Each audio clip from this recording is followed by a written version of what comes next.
अभी तक हमने MIS के अंदर जो कवर किया था वो था DSS के बारे में, ठीक है।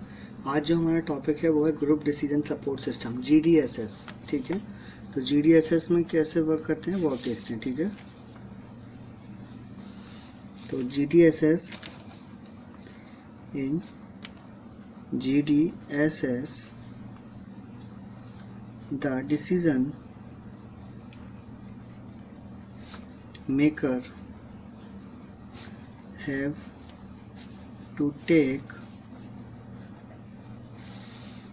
decision going through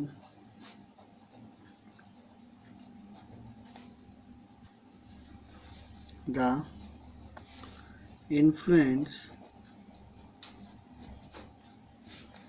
of one decision not to harm others, ठीक है।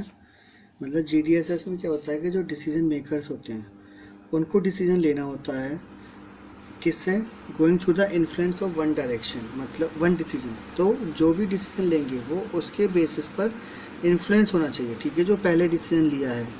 तो इन्फ्लुएंस लेकर डिसीजन लिया जाता है, बट इसका मेन क्या होता है, फोकस कि हम किसी को भी हार्म ना करें, ठीक है। इसमें हार्म नहीं करना होता है किसी को भी। Similarly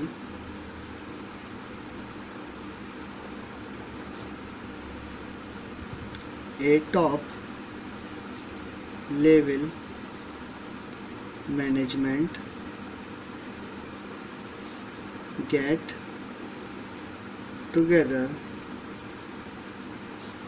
and have to discuss for the best decision. Options: if it is to be taken, and what kinds of effect will it generate on the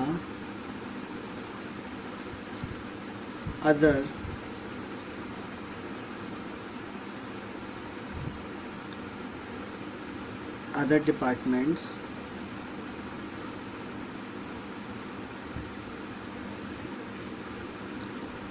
of the organization.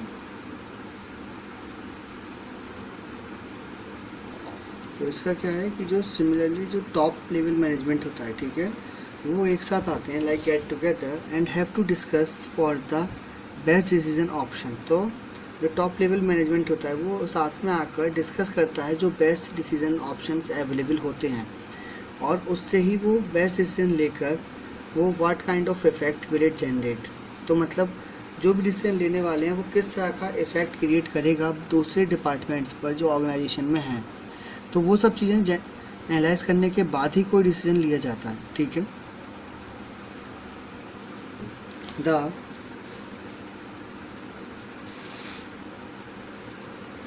decision made after consensus from discussion is more effective than individual under the idea of synergy. Example,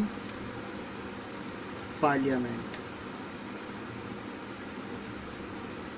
okay, तो जो decisions लिए जाते हैं वो after consensus लिए जाते हैं, मतलब हम सब में पहले एक वीटो यूज़ करेंगे। जैसे हमारे एग्जांपल है पार्लियामेंट, ठीक है। तो पार्लियामेंट में अगर कोई भी लॉ पास करना होता है तो सभी जितने भी मेंबर्स ऑफ पार्लियामेंट होते हैं, ठीक है, तो उन सभी का वीटो यूज़ किया जाता है। वीटो पावर होने के बाद ही वो वहाँ पे कोई भी बिल पास होता है, ठीक है। तो सेम वे में यहाँ पर भी है कि मतलब हम कोई भी डिसीजन लेते हैं, ठीक है, तो वो क्या है कि हमें आइडिया होता है कि किस तरह की सिनर्जी है वहाँ पर, और उसके बाद ही हम उसमें कोई डिसीजन ले पाएंगे, ठीक है। अब आर्टिफिशियल इंटेलिजेंस और एक्सपर्ट सिस्टम जो हमारा नया टॉपिक है, ठीक है।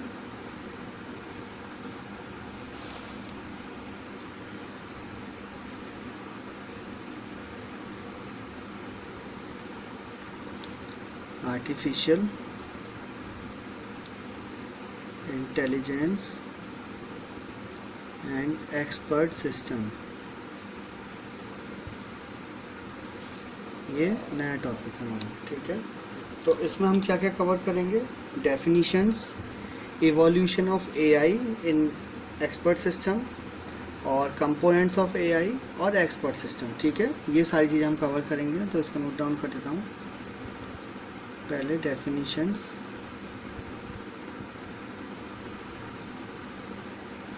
Evolution of AI, components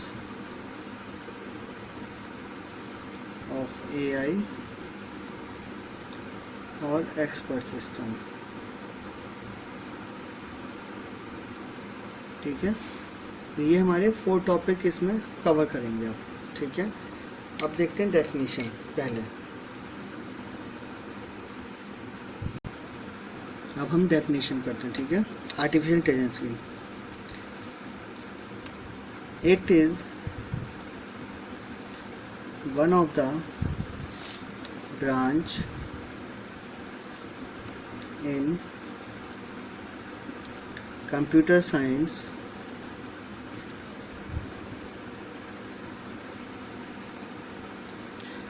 which is in the development of computers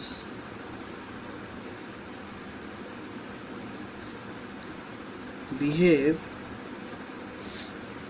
like humans, ठीक है। तो ये क्या है? आर्टिफिशियल इंटेलिजेंस एक ब्रांच है कंप्यूटर साइंस की ही, जो डेवलपमेंट में है कंप्यूटर्स के या मशीन्स के, जो बिहेव करते हैं like humans, okay.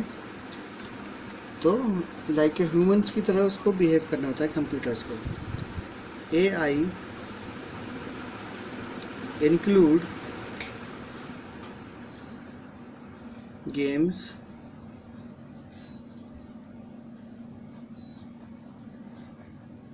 Expert system, neural networks, robotics and natural language।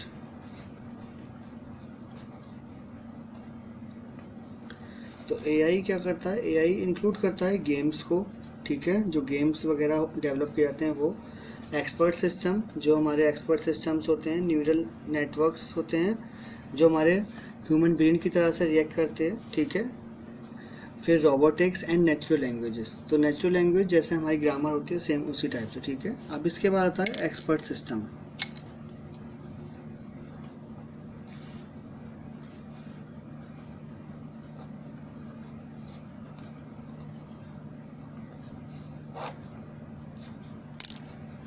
Expert system क्या है? An expert system is computer application which simulates, has expert knowledge and experience in a particular field। ठीक है, तो expert system क्या है? एक computer application है just like अ simulator. ठीक है, सिमुलेटर क्या होता है? एक एक्सपर्ट नॉलेज प्रोवाइड करता है।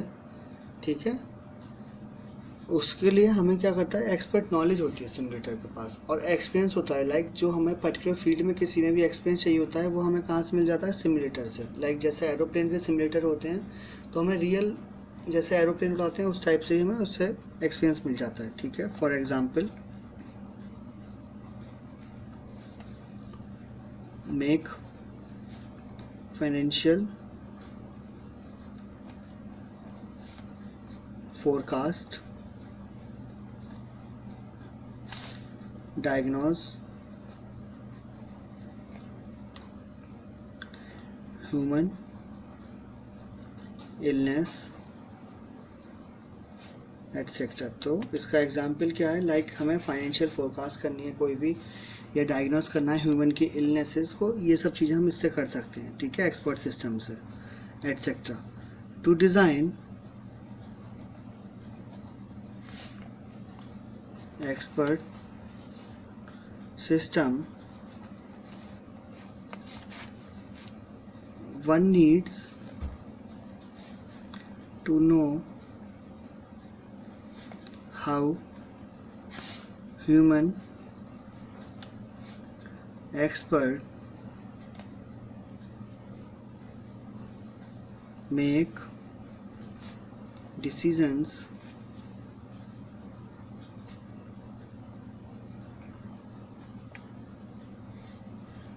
and translate the rules into terms that a computer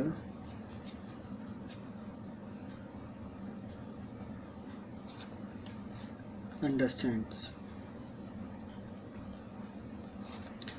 तो जैसे हमारे को कोई एक्सपर्ट सिस्टम डिज़ाइन करना है, ठीक है, तो उसके लिए हमें क्या करना है? हर एक किसी को भी ये जानना होगा कि ह्यूमन एक्सपर्ट सिस्टम किस टाइप से डिसीजंस लेता है। ठीक है, और कैसे रूल्स को ट्रांसलेट करता है in terms that a computer understand, कैसे कंप्यूटर में वो ट्रांसलेट होकर जाएगा, तो उसको कंप्यूटर कैसे समझ पाएगा। ठीक है, ये सारी चीज़ें हमें ध्यान रखनी होती हैं। ठीक है, एक्सपर्ट सिस्टम को डिज़ाइन करने के पहले। अब इसके बाद जो हमारा टॉपिक है वो है इवोल्यूशन ऑफ AI। ठीक है, जो कि हम नेक्स्ट वीडियो में कवर करेंगे। आज के लिए इतना ही, थैंक यू।